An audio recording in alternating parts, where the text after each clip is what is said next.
I arrived at my sister Amanda's lavish wedding excited to celebrate. Upon checking the seating chart, my name wasn't listed. A staff member directed me to a small table in the hallway next to trash cans. When I confronted Amanda about this humiliation, she smirked coldly. "Guess you don't count as real family anymore." Shocked by her cruelty, I retrieved my expensive gift, stood up, and walked out silently. Minutes later, a scream erupted from the reception. Amanda had gone completely pale. Growing up in Lakefield, Michigan, Amanda and I were inseparable. Only 2 years apart, we shared everything from secrets to dreams. She was the brainy one with perfect grades, while I was the creative problem solver who could fix anything. Our modest upbringing taught us to value family above all else. Our parents worked multiple jobs to keep food on the table, and we learned early on to support each other through tough times. I still remember the summer nights when we'd sit on our rickety porch swing, planning our futures under star-filled skies. Amanda would talk about becoming a powerful attorney, fighting for justice in dramatic courtroom battles.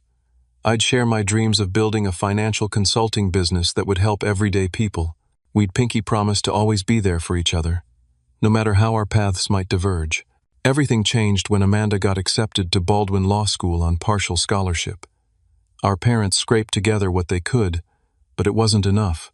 I had just started making decent money at my first real job after college, so I emptied my savings account to cover her first semester. "You'd do the same for me," I told her, and I believed it completely. At law school, Amanda met Jack Westfield, heir to a legal dynasty with connections throughout the state. Their relationship moved quickly, and with each visit home, I noticed subtle changes in my sister.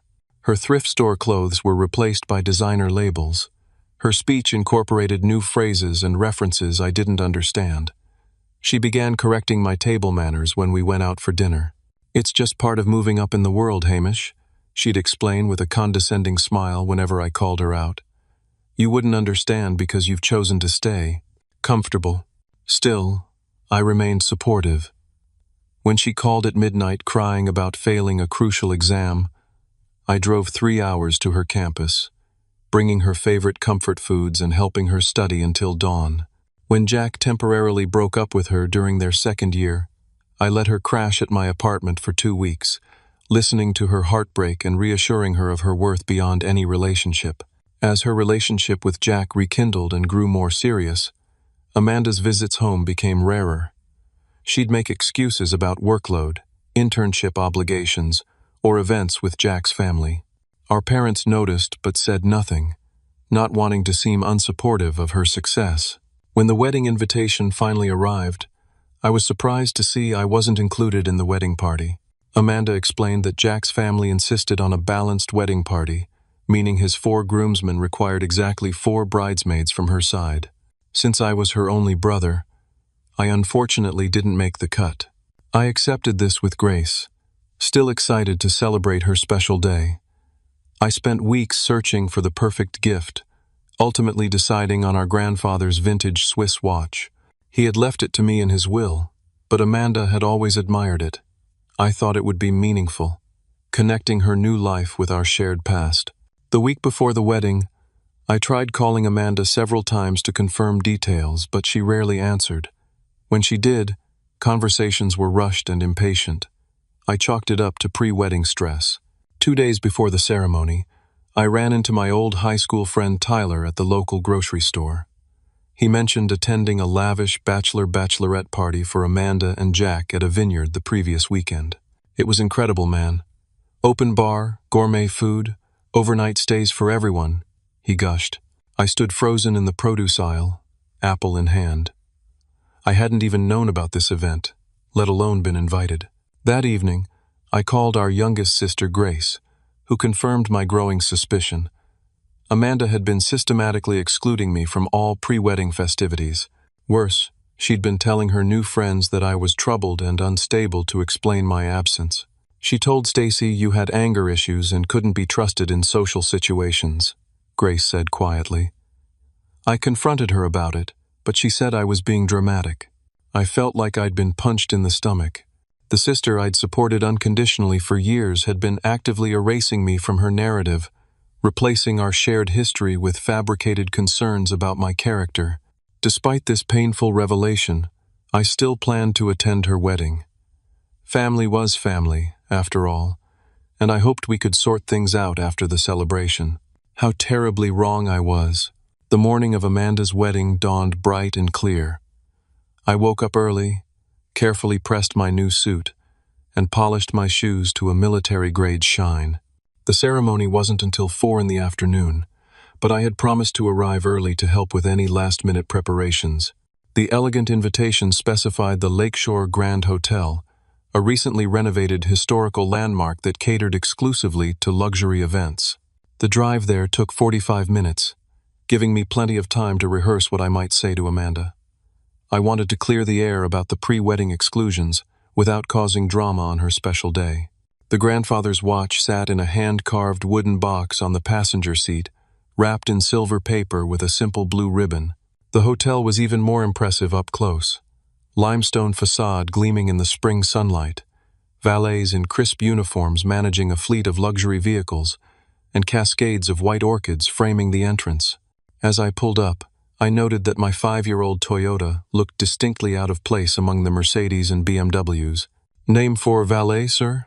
asked a young attendant. "Hamish Carter. I'm the bride's brother." Something flickered across his face. Recognition? Surprise? Before his professional mask slipped back into place. He handed me a ticket and directed me to the Magnolia Ballroom on the 3rd floor. The elevator was mirrored, giving me one final chance to check my appearance. I adjusted my tie, patted down a stray hair, and practiced my most genuine smile. Whatever tension existed between Amanda and me, today was about celebrating her happiness. The Magnolia Ballroom had been transformed into a wonderland of crystal, silver, and white roses. A 12-piece orchestra was setting up in one corner, while florists made final adjustments to elaborate centerpieces. I spotted Amanda's future mother-in-law, Catherine Westfield, directing staff with military precision. She glanced up as I approached but gave no indication of recognition. "Excuse me," I said. "I'm Hamish, Amanda's brother. I'm here to help with anything that needs doing." Catherine's perfectly sculpted eyebrows rose slightly. "Oh, you're Hamish." She looked me over with clinical detachment. "Amanda didn't mention you would be arriving early. She asked me to help out." I lied, trying to maintain my dignity. "Is there anything specific I can do?" "I think we have everything well in hand," she replied coolly. "The wedding party is getting ready in the private suites. Perhaps you should just take a seat and stay out of the way." Before I could respond, a familiar voice called out, "Hamish!" I turned to see Grace rushing toward me, looking beautiful in a pale blue bridesmaid dress. At 19, she was the baby of our family, still in college, and thankfully unspoiled by the pretension that had infected Amanda. "I'm so glad you're here early," she said, hugging me tightly. "It's been weird, really weird." "What do you mean?" She lowered her voice, glancing around. "Amanda's been acting strange all morning, super tense. And when your name came up, she changed the subject immediately." A server passed by with a tray of champagne flutes, and Grace snagged 2, handing one to me. "Come on, let's step outside for a minute." We found a quiet spot on a balcony overlooking the hotel gardens. Below, photographers were setting up for the ceremony, arranging chairs and testing the lighting. "I heard some things," Grace said, leaning against the railing. "Amanda and Stacy were talking in the bridal suite when they thought I was in the bathroom. They mentioned something about a hallway seat and laughed about it. Then Stacy said, 'Are you sure this prank isn't going too far?' And Amanda just said, 'He deserves it after what he did.'" "What I did? What does she think I did?" Grace shook her head. "I have no idea, but Jack's family is weird about status, really obsessed with appearances. Amanda seems desperate to impress them, and somehow you've become inconvenient." I drained my champagne, trying to process this information. "Should I just leave before the ceremony starts?" "No," Grace said firmly. "You belong here. You're family.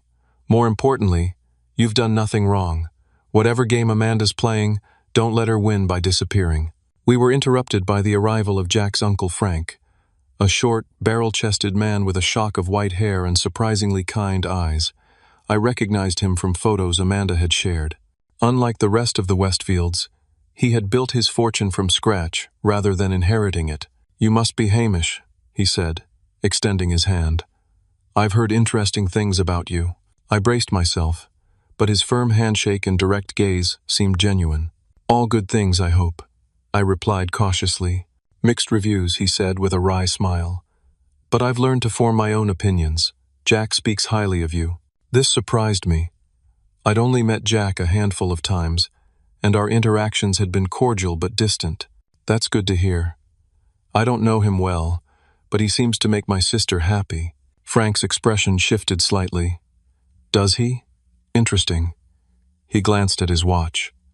"The ceremony starts soon. I should find my seat. Perhaps we can talk more at the reception." As he walked away, Grace squeezed my arm. "I need to get back to the bridal party. Will you be okay?" "Of course," I assured her. "It's just a wedding. What's the worst that could happen?" I spent the next hour helping elderly relatives find their seats for the ceremony, making small talk with distant cousins, and avoiding Catherine Westfield's disapproving glare. As guests began arriving in earnest, I noticed something odd. People I'd never met were looking at me with expressions ranging from curiosity to pity to barely concealed amusement. A couple of Jack's friends nudged each other when I passed, whispering behind their hands. The growing suspicion that I was the subject of some ongoing joke made my stomach clench, but I maintained my composure. This was Amanda's day, and I wouldn't be the one to disrupt it. Just before the ceremony, I slipped into the back row of chairs in the garden. The setting was breathtaking. White rose petals carpeting the aisle, a canopied altar framed by the lake beyond, string quartet playing softly as guests were seated. Our parents were escorted to the front row, Mom dabbing at her eyes already. When Amanda appeared at the end of the aisle on our father's arm, my breath caught. She looked radiant in an intricately beaded gown that must have cost more than a year of my salary. Despite everything, pride swelled in my chest. My little sister, the determined girl who had studied by flashlight during power outages, was marrying into a life of security and privilege. The ceremony was brief but lovely. Amanda and Jack exchanged personalized vows that prompted both laughter and tears from the guests. When they were pronounced husband and wife, everyone erupted in applause. I clapped until my palms hurt, genuinely happy for her in that moment. As guests began moving toward the reception hall, I lingered in the garden, gathering my thoughts. The gift box felt heavy in my pocket. Despite the weirdness Grace had described, despite the strange looks and whispers, surely the reception would be a chance to reconnect with my sister properly. I couldn't have been more wrong. The reception was scheduled to begin with a cocktail hour, followed by dinner and dancing in the grand ballroom. A crowd had already formed around the seating chart displayed on an ornate gilt easel. I waited patiently for my turn to find my table assignment, rehearsing a congratulatory message for Amanda and Jack. When the crowd thinned, I stepped forward and scanned the alphabetically arranged cards. Carter, Carter. My parents were at table 1, the head table. Grace was listed at table 2. But my name wasn't there. I checked again, methodically moving through every card. Nothing. "Excuse me," I said to a nearby staff member. "I can't seem to find my name on the seating chart. I'm Hamish Carter, the bride's brother." The young woman consulted her tablet, scrolling through what appeared to be a guest list. Her expression shifted from professional neutrality to uncomfortable recognition. "Ah, Mr. Carter. Yes, you have a special seating arrangement." She hesitated, clearly uncomfortable. "If you'll follow me." She led me not into the grand ballroom where crystal chandeliers sparkled above elegantly set tables, but through a service door and down a hallway lined with catering equipment. At the far end, partially hidden behind a decorative screen, stood a small bistro table with a single chair. It was positioned directly beside 3 large trash cans awaiting removal, the distinct odor of discarded food wafting from them. A handwritten place card reading Hamish sat beside a plastic cup and paper napkin. "There must be some mistake," I said, feeling heat rise to my face. The staff member wouldn't meet my eyes. "I'm sorry, sir. The seating arrangements were approved directly by the bride. Perhaps you could speak with her? She hurried away before I could respond, leaving me standing in disbelief beside my special table. The sounds of laughter and clinking glasses drifted from the ballroom, a stark contrast to the humming ice machine beside me and the occasional service staff hurrying past with barely concealed curiosity. I stood frozen, trying to process the deliberate cruelty of this arrangement. This wasn't an oversight or a last-minute accommodation. This was intentional humiliation. The gift box suddenly felt like a lead weight in my jacket pocket. What had I done to deserve this? What could possibly justify such a public insult? Taking a deep breath, I decided to confront Amanda directly. I deserved an explanation, at minimum. I walked back through the service corridor and into the ballroom, where guests were now mingling with cocktails. Amanda stood in a circle of admirers, radiant in her wedding gown, laughing at something Jack's father had said. I approached slowly, waiting for a break in the conversation. When she saw me, her smile faltered for just a moment before returning, now brittle and forced. "Hamish, you made it." Her voice was artificially bright. "Could I speak with you privately for a moment?" I kept my tone neutral, conscious of the curious glances from those nearby. "I'm a little busy right now, as you can see." She gestured vaguely at the reception. "It's important. About the seating arrangement." Her eyes hardened slightly. "Is there a problem?" "You know there is." I've been seated in the hallway next to the trash cans. A few of her friends exchanged glances. One poorly suppressed a laugh. "Oh, that," Amanda said dismissively. "We ran out of space in the ballroom. I'm sure you understand. The Westfields had so many important guests to accommodate." "You put me in the hallway," I repeated, struggling to keep my voice steady. "Your own brother." She leaned in, dropping her voice. "Honestly, Hamish, be grateful you're here at all. After everything you've put this family through, you're lucky I didn't have you turned away at the door." I stared at her, genuinely confused. "What are you talking about? What have I supposedly done?" Her perfect smile never wavered, though her eyes remained cold. "Playing innocent doesn't suit you. Now, if you'll excuse me, I have guests to attend to, important people. Guess you don't count as real family anymore." The casual cruelty of her words hit me like a physical blow. This wasn't my sister. This was a stranger wearing her face. In that moment, I made my decision. Without another word, I turned and walked back to the hallway table. I picked up the place card with my name, folded it carefully, and placed it in my pocket. Then I took out the gift box, looked at it one last time, and returned it to my jacket. With quiet dignity, I walked back through the ballroom, past clusters of laughing guests, past my confused parents who tried to wave me over, past Grace whose eyes widened in alarm. I walked straight to the exit, never breaking stride. In the grand foyer, I nearly collided with Frank Westfield, who was returning from what appeared to be a phone call. "Leaving so soon?" he asked, genuine concern in his voice. "I wasn't welcome," I said simply. Amanda made that quite clear. His eyes narrowed.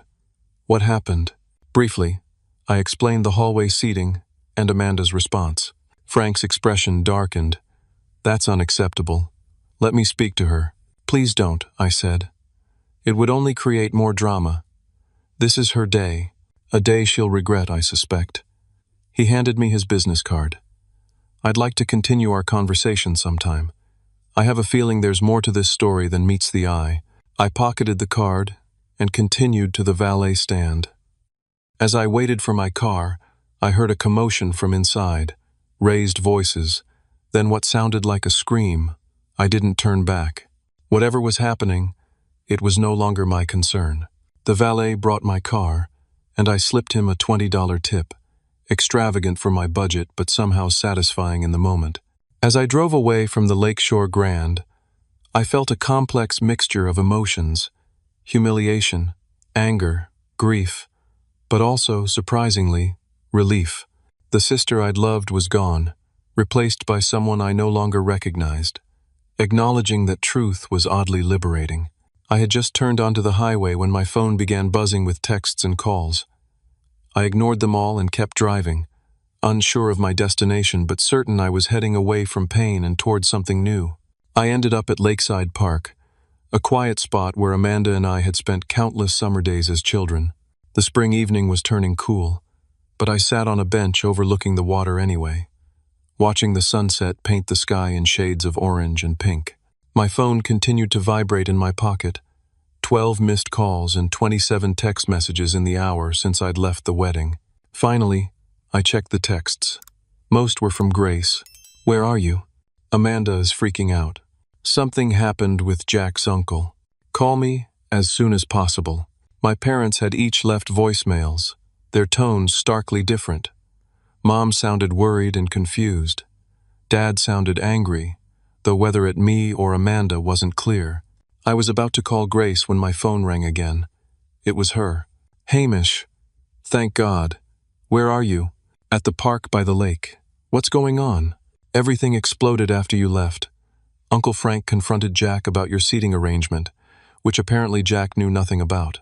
Then he announced to everyone nearby that he was reconsidering his investment position, given the character demonstrated today." Amanda freaked out completely. "Investment position?"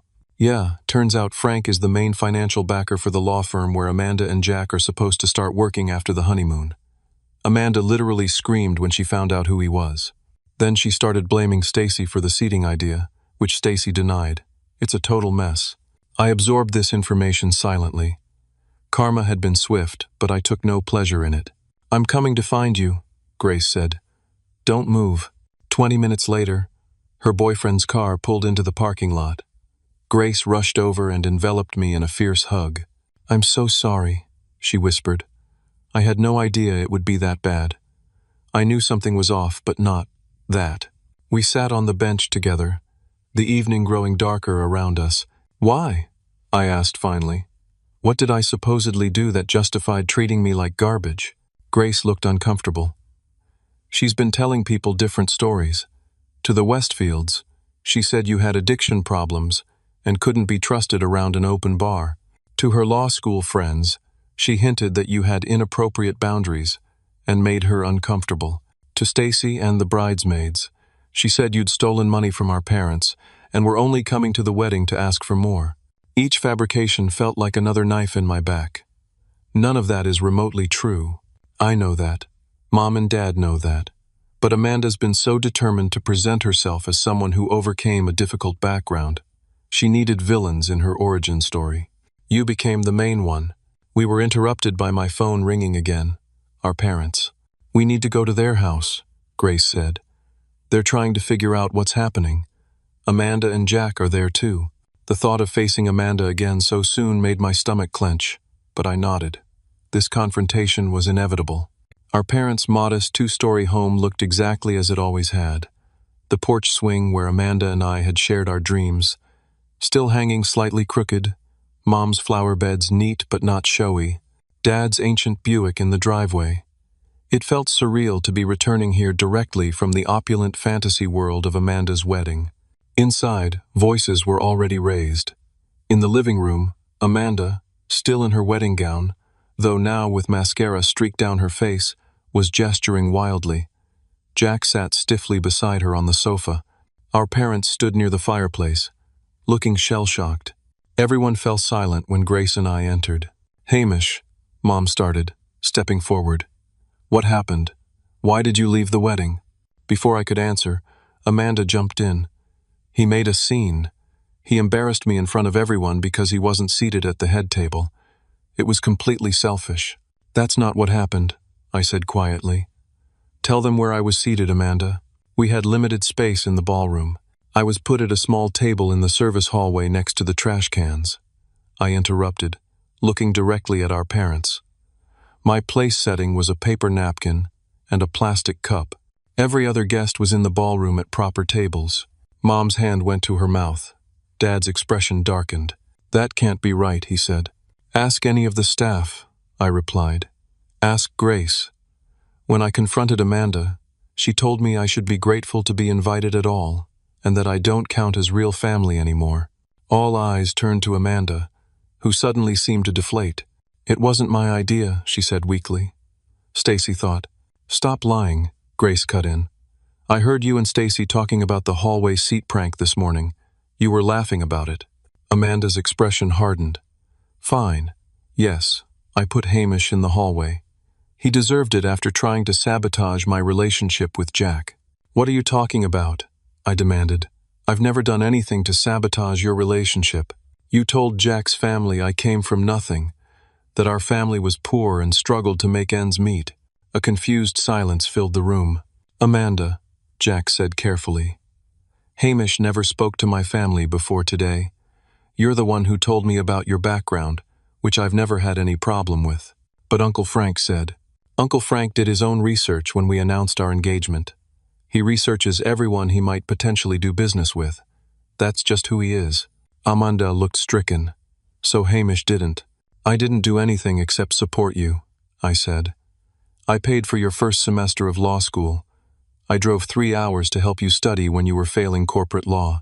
I let you live with me for 2 weeks, when Jack broke up with you second year. Our parents looked between us, confusion evident. Amanda, Mom said slowly, have you been lying about Hamish? The room grew painfully quiet. Finally, Amanda spoke, her voice small.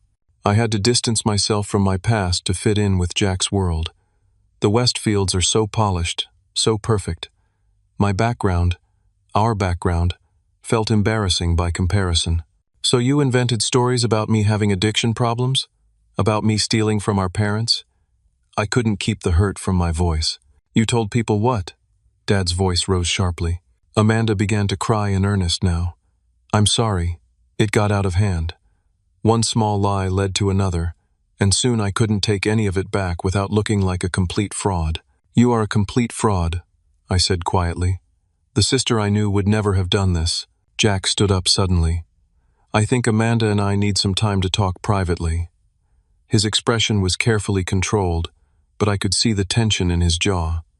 This isn't what I signed up for. They left for the kitchen, their hushed but intense conversation, audible but not intelligible. My parents approached me, apologies and confusion mingling in their expressions. We talked for over an hour, about Amanda's gradual transformation, about the stories she'd apparently been telling, about the wedding debacle. Grievances and misunderstandings from the past few years emerged, painting a picture of a sister who had systematically erased her past and reshaped it into something she found more palatable for her new life. Later, as Grace drove me back to my apartment, I felt emotionally drained but somehow lighter. The truth was painful, but it was out now. What will you do? She asked, as we pulled up to my building. I don't know yet, I answered honestly. But whatever happens next, at least it will be based on truth, not lies. What I didn't know then was that Amanda's web of deception was about to have consequences far beyond our family relationships. Consequences that would affect my career, my reputation, and ultimately, the course of all our lives. Monday morning arrived with the harsh buzz of my alarm at 6:30. For a moment I considered calling in sick. The emotional exhaustion of the weekend sat heavy on my shoulders, and the thought of putting on a professional face seemed nearly impossible. But 5 years at Preston Financial Partners had taught me the value of showing up, especially when it was difficult. I'd spent Sunday ignoring calls from Amanda and fielding concerned check-ins from our parents. No one had heard from Jack since he and Amanda had left our parents' house. According to Mom, Amanda had moved temporarily into their guest room, refusing to discuss what had happened after they left. The Preston Financial offices occupied 3 floors of a sleek downtown building.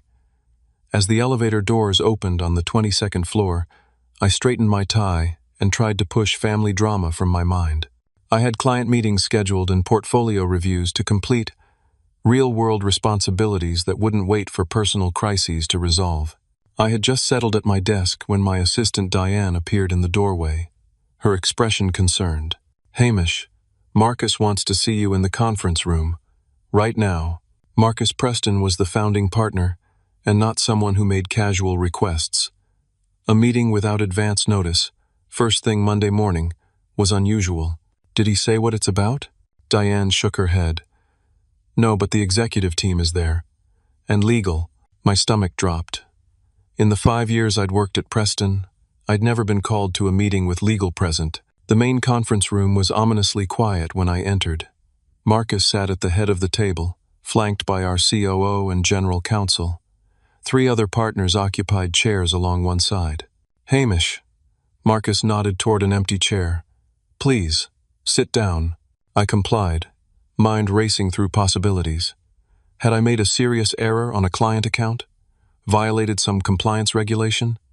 Nothing came to mind. We've received a concerning call, Marcus began, his tone carefully neutral, from Gerald Westfield. The name hit me like a bucket of ice water. Gerald Westfield, Jack's father, senior partner at Westfield, Bronson, and Taylor, and one of the most influential attorneys in the state. Gerald reached out to me personally this morning, Marcus continued. He expressed serious concerns about your involvement in the Atkinson merger. The Atkinson merger was our biggest current project, a $50 million deal I'd been working on for months. The Atkinson family was selling their third-generation manufacturing business, and I'd helped structure the financial aspects of the acquisition. What concerns? I asked, keeping my voice steady. Our general counsel, Sandra, slid a folder across the table. Mr. Westfield alleges that you have personal issues that compromise your professional judgment. Specifically, he claims you have a history of financial impropriety and substance abuse issues that make you unsuitable for handling sensitive client matters. I felt the blood drain from my face. Amanda's lies had followed me to work. That's completely false, I said. All of it. I've never had substance abuse issues, and I've certainly never engaged in financial impropriety. Marcus's expression remained impassive. Gerald Westfield is not someone who makes accusations lightly. He indicated these concerns came from a family member with direct knowledge. My sister, I said flatly, who just married his son. A ripple of surprise crossed several faces. You're related to the Westfields? Our COO asked. As of Saturday, by marriage only. And therein lies the problem. I took a deep breath and gave them the condensed version of the weekend's events, from the hallway seating to the confrontation at my parents' house. I explained Amanda's fabricated stories and her apparent motivations. When I finished, the room was silent for a moment. This is not what I expected, Marcus said finally. But Gerald Westfield has considerable influence. The Atkinsons specifically requested that his firm handle the legal aspects of the merger. If he pushes them to question your involvement, we could lose the entire deal, Sandra finished. Based on complete lies, I pointed out, frustration rising. I've never given anyone at this firm reason to doubt my character or competence. No, you haven't, Marcus agreed. Your work has been exemplary, but perception matters in this business, and right now, the perception from a very influential corner is problematic. So what happens now? I asked, the unfairness of the situation making my voice tight. Marcus exchanged glances with the other executives. We need to consider our options. In the meantime, we think it's best if you step back from client-facing work on the Atkinson deal. It wasn't quite a suspension, but it felt like one. I nodded stiffly and stood to leave, anger and humiliation burning in my chest. Hamish, Marcus called as I reached the door. For what it's worth, I believe your version of events, but we need to handle this carefully. I spent the rest of the morning in my office with the door closed, alternating between fury and disbelief. Amanda's lies weren't just hurting family relationships anymore, they were threatening my career.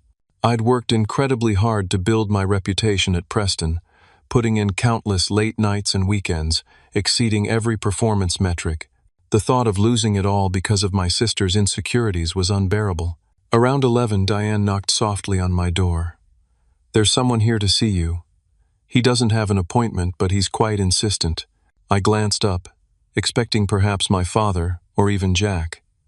Instead, Frank Westfield stood in my doorway, his compact frame somehow filling the space. Mr. Westfield, I said, rising quickly.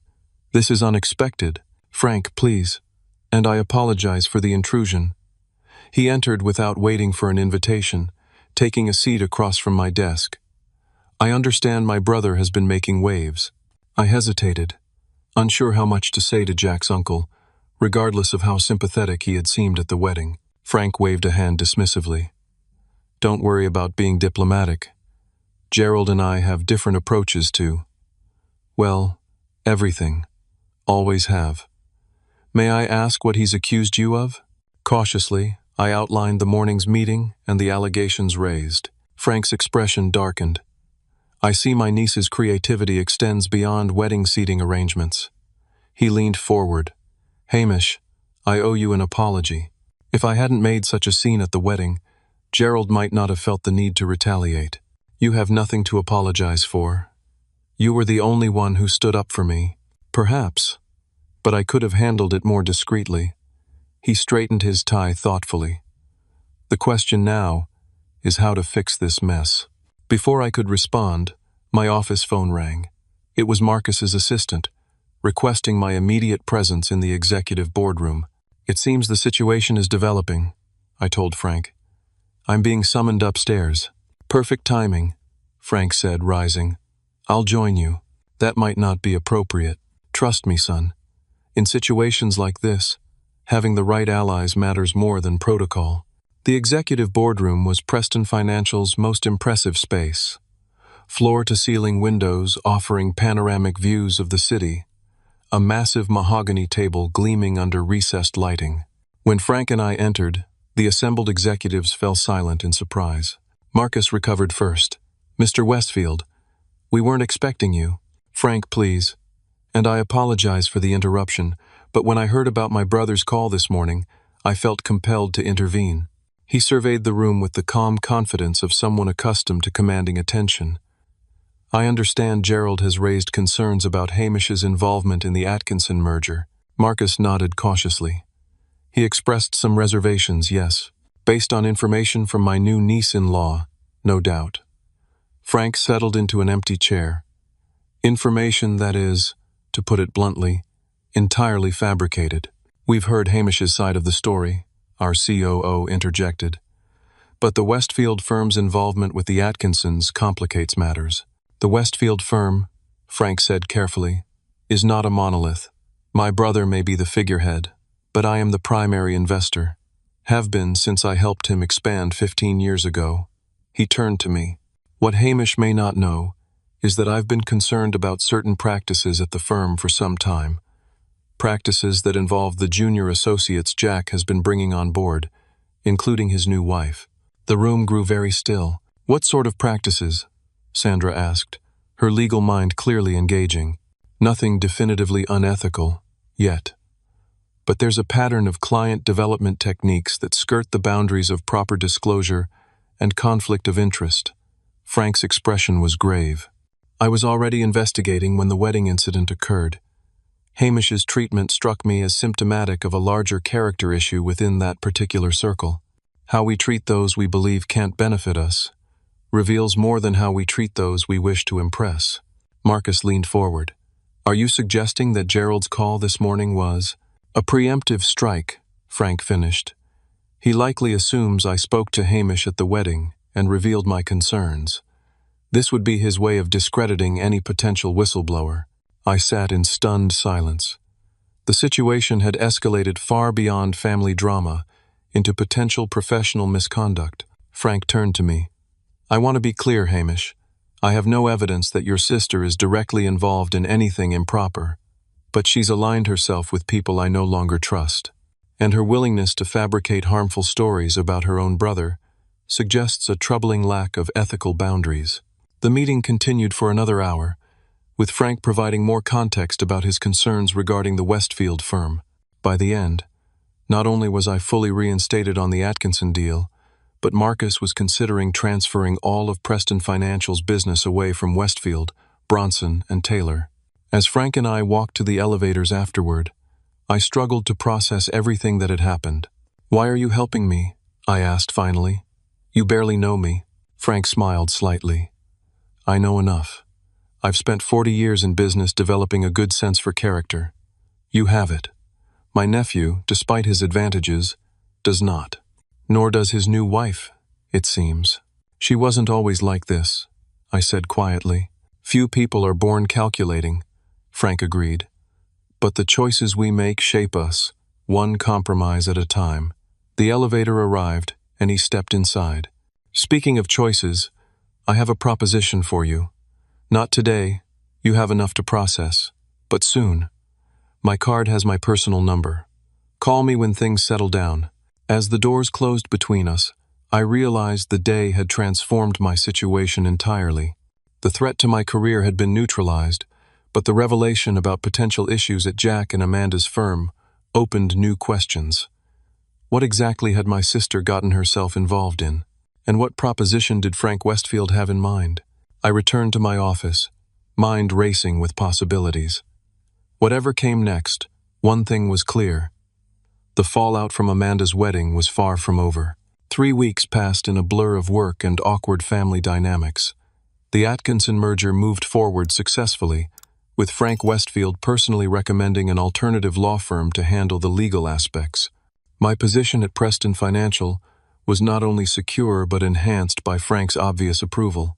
Amanda remained at our parents' house, while Jack had reportedly moved temporarily into a hotel. Neither was taking calls from the other, according to Grace, who had appointed herself family communication coordinator. Our parents were walking on eggshells, trying to support Amanda while also rebuilding their relationship with me. I had maintained a careful distance from the entire situation, focusing on work and declining invitations to family dinners. The wound of Amanda's betrayal was still too fresh, the public humiliation too recent. But by the 3rd week, avoidance no longer seemed sustainable. Frank Westfield had called twice, hinting at information I needed to hear about Amanda's situation. Grace was sending increasingly urgent texts about family intervention. Even Marcus had gently suggested that unresolved personal matters could eventually affect my professional performance.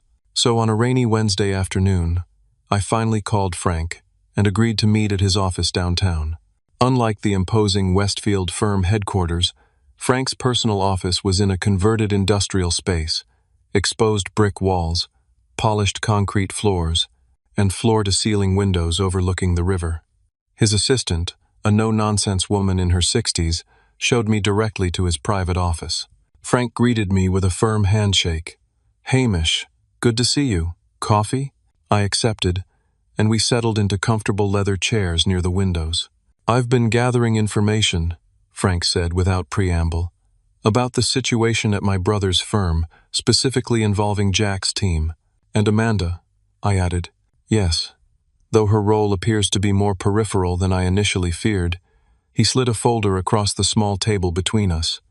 "What I've found is a pattern of aggressive client development practices. Not quite illegal, but certainly unethical by industry standards." I opened the folder to find printouts of emails, financial reports, and what appeared to be internal memos. Jack has been leading a team of junior associates in targeting potential clients who are already represented by competing firms, Frank explained. They've been using privileged information obtained through social connections to identify vulnerabilities in existing attorney-client relationships. "Is that illegal?" I asked, scanning the documents. "Not explicitly, but it violates American Bar Association ethical guidelines and could result in sanctions. More importantly, it creates a culture of corner-cutting that inevitably leads to more serious breaches." Frank's expression was grave. "I've invested in my brother's firm for decades, but I won't be associated with this approach to business. I've already begun divesting." "What does this have to do with Amanda?" Frank leaned back in his chair. "Your sister appears to have been recruited specifically because of her eagerness to prove herself and her lack of existing connections in the legal community.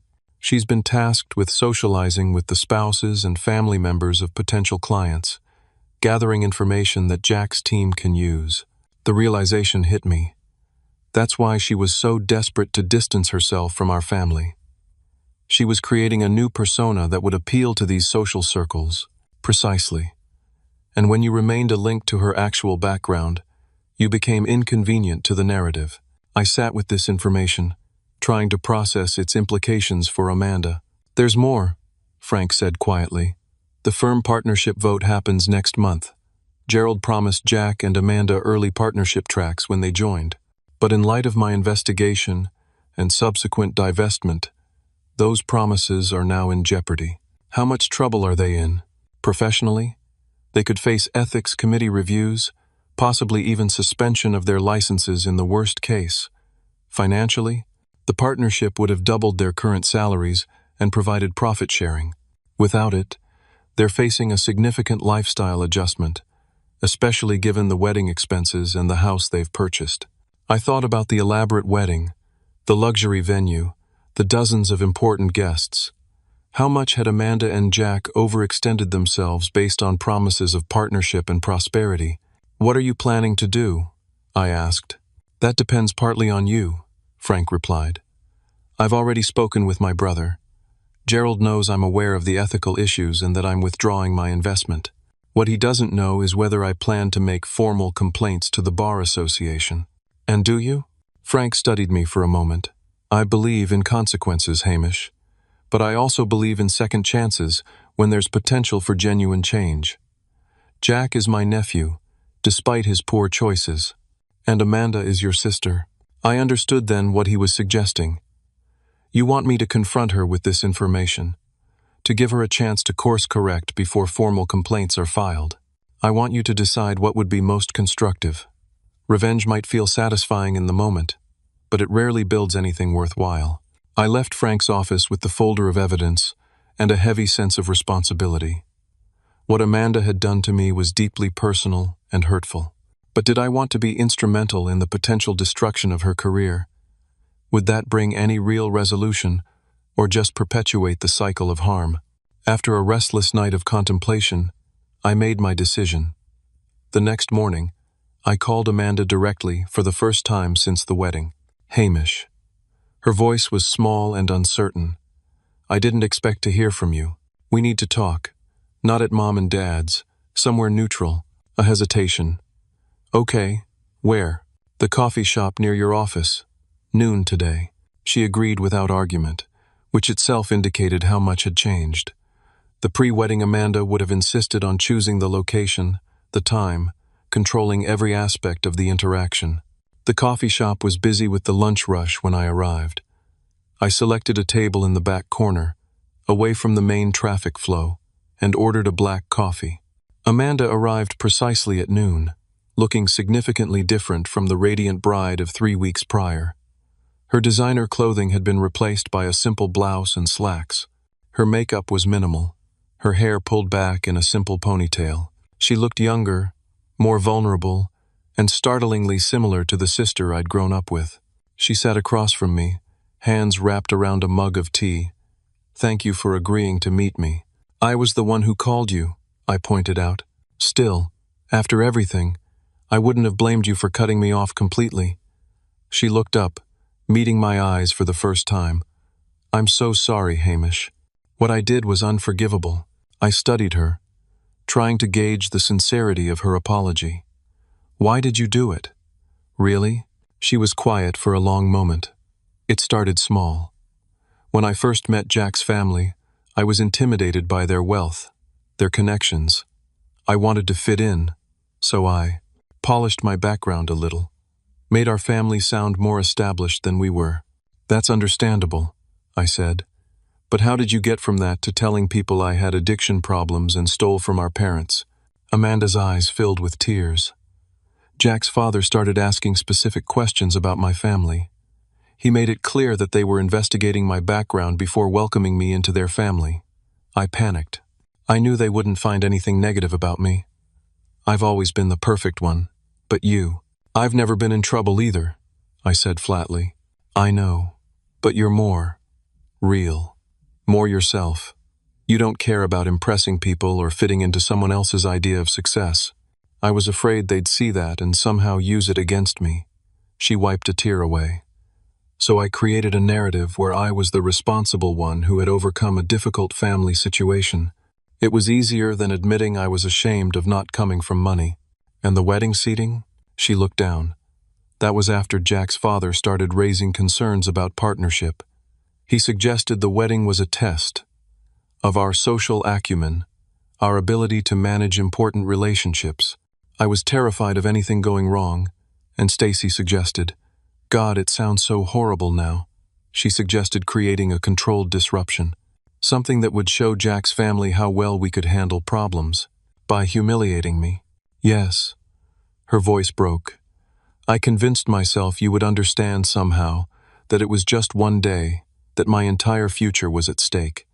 But when I saw your face, I knew I'd crossed a line I could never uncross. I took out Frank's folder and placed it on the table between us. "Do you know what this is?" She shook her head. "Evidence of ethical violations at Westfield, Bronson, and Taylor, specifically involving Jack's team and their client acquisition methods." The color drained from Amanda's face. "Where did you get that?" "Frank Westfield, Jack's uncle, the one who confronted you at the wedding. Is he going to file a complaint with the Bar Association?" "That depends." "On what?" "On you. On whether you're willing to make real changes, not just apologize when you're caught." Amanda stared at the folder, then back at me. "What do you want me to do?" "First, tell Jack the truth. All of it. About your background, about the lies you've told, about using me as a scapegoat. Then, both of you need to decide what kind of lawyers, what kind of people you want to be. Frank is willing to help you transition to a firm with better ethical standards, but only if you commit to actual change. And if we don't, then he files formal complaints, and your careers are potentially over before they've really begun." Amanda's hands trembled slightly as she reached for the folder. "Can I take this to show Jack?" I nodded. "Frank has copies." She gathered her things to leave, then paused. "Why are you doing this, Hamish? After what I did to you, why help me at all?" I considered the question carefully, because I remember the sister who used to share her dreams with me on the porch swing, because despite everything, I believe that person still exists somewhere inside you, and because continuing the cycle of hurt won't heal either of us. Amanda's eyes filled with tears again. "I don't deserve a brother like you." "No," I agreed, "you don't. Not yet. But maybe someday you will." As she left, I felt a strange mixture of emotions, lingering hurt, cautious hope, and an unexpected sense of peace. I had given Amanda a chance at redemption not because she deserved it, but because offering it was the right thing to do. Whatever she chose to do with that chance would reveal who she truly was, beyond the facades and fabrications. What I didn't anticipate was how quickly everything would unfold after that meeting, or how completely all our lives would be transformed by the choices made in the coming days. 3 months passed, bringing with them a summer of profound change. The confrontation at the coffee shop had set in motion a series of events that reshaped all our lives in ways I could never have predicted. The day after our meeting, Amanda showed the folder to Jack. According to Grace, their conversation lasted through the night. Tears, recriminations, hard truths, finally spoken aloud. By morning, they had made a decision that shocked everyone. They would both resign from Westfield, Bronson, and Taylor. Jack called his Uncle Frank directly, admitting his involvement in the unethical practices and expressing genuine remorse. Amanda reached out to our parents, confessing everything, not just about the wedding, but about all the lies she had told over the years. She even called a handful of mutual friends to correct the false narratives she had spread about me. The changes weren't just professional. Amanda and Jack sold their expensive house, moving into a modest apartment while they reassessed their priorities.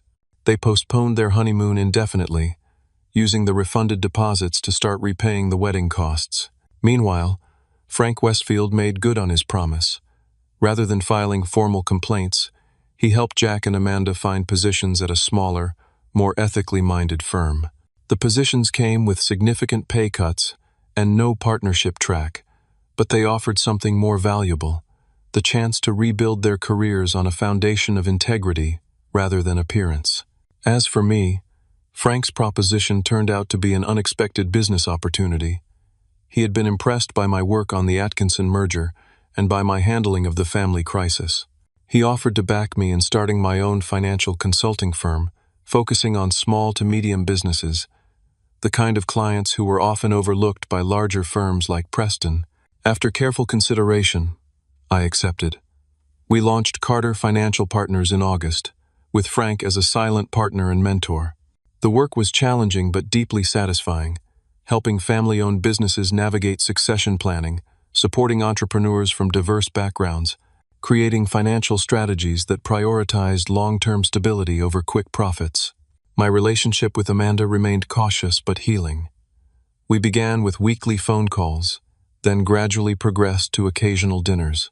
The sister I remembered from childhood emerged more with each conversation, the sharp intelligence now tempered with humility, the ambition balanced by a growing sense of purpose beyond status. Which brings us to today, a crisp October evening, 3 months after the wedding disaster. Our parents had insisted on hosting a family dinner to celebrate my new business venture. As I pulled into their driveway, I noticed Amanda's car already parked out front. Inside, the atmosphere was tentatively festive. Mom had prepared all my favorite foods, and Dad had hung a hand-painted congratulations banner across the living room. Grace and her boyfriend were arranging a small pile of gifts on the coffee table. Jack stood somewhat awkwardly by the window, still finding his place in our family dynamic. And Amanda was in the dining room, setting the table. "Hamish!" Mom enveloped me in a fierce hug. "We're so proud of you." "Thanks, Mom." I returned her embrace, then greeted Dad and Grace. Amanda approached last, carrying what appeared to be place cards. "I assigned the seating," she said with a small smile. "Hope that's okay." A beat of silence. Then we both laughed, the shared joke easing some of the lingering tension between us. Dinner was surprisingly comfortable. Jack, freed from the pressure to impress, revealed a dry sense of humor I'd never seen before. My parents shared embarrassing childhood stories. Grace announced she'd been accepted to graduate school. Throughout it all, Amanda remained noticeably quiet, watching the interactions with thoughtful attention. As Mom brought out dessert, Amanda stood and tapped her glass for attention. "I'd like to say something, if that's okay." She looked at me. "Hamish, I know this dinner is supposed to be about celebrating your new business, and we are all so incredibly proud of what you're building. But I need to acknowledge something important first." She took a deep breath. 3 months ago, I was so consumed by appearances, by what other people thought, that I lost sight of what actually matters.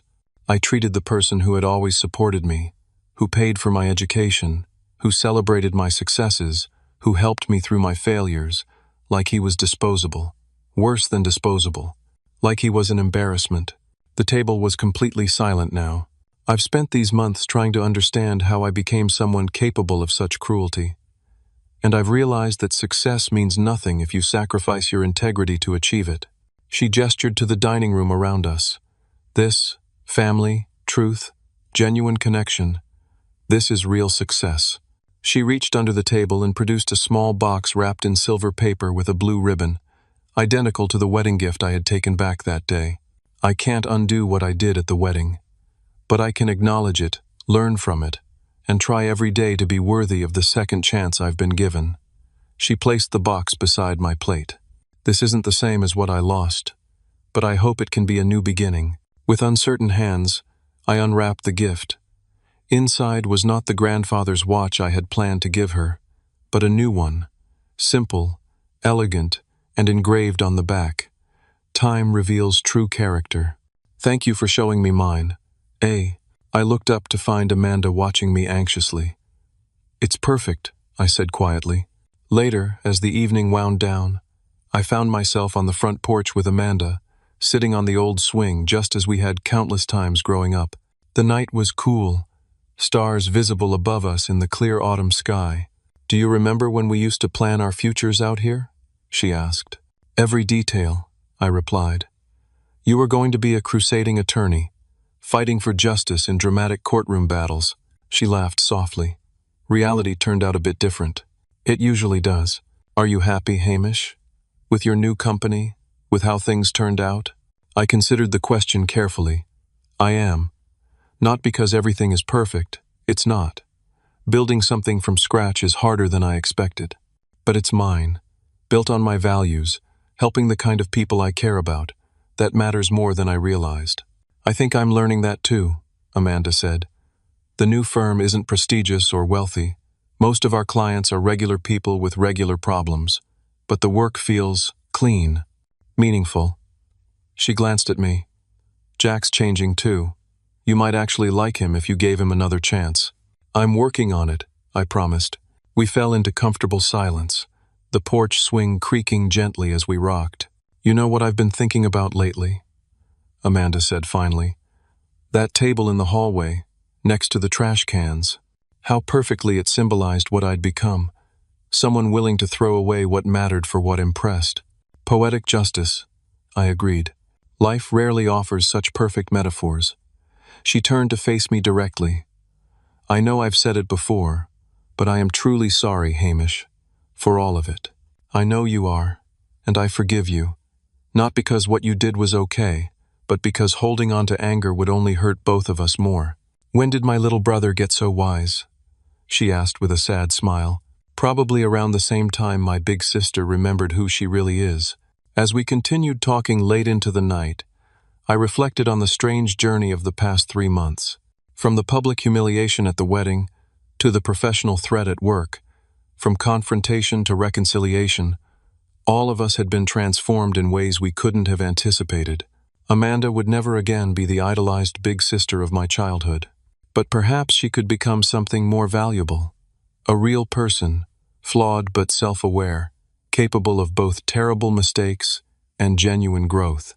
Our relationship would never be perfect, but it could be authentic, built on truth rather than appearances, on mutual respect rather than obligation. Life offers few neat resolutions. Relationships damaged by betrayal don't heal overnight. Trust, once broken, rebuilds slowly through consistent actions, not dramatic gestures. But sitting there on that creaky porch swing with my sister, I felt something I hadn't expected to feel again. Hope, not just for her redemption, but for all of us. Hope that we could learn from our mistakes, that we could choose better paths forward, that the hardest moments in our lives could become catalysts for the most meaningful growth. The wedding seat in the hallway had been meant as my humiliation.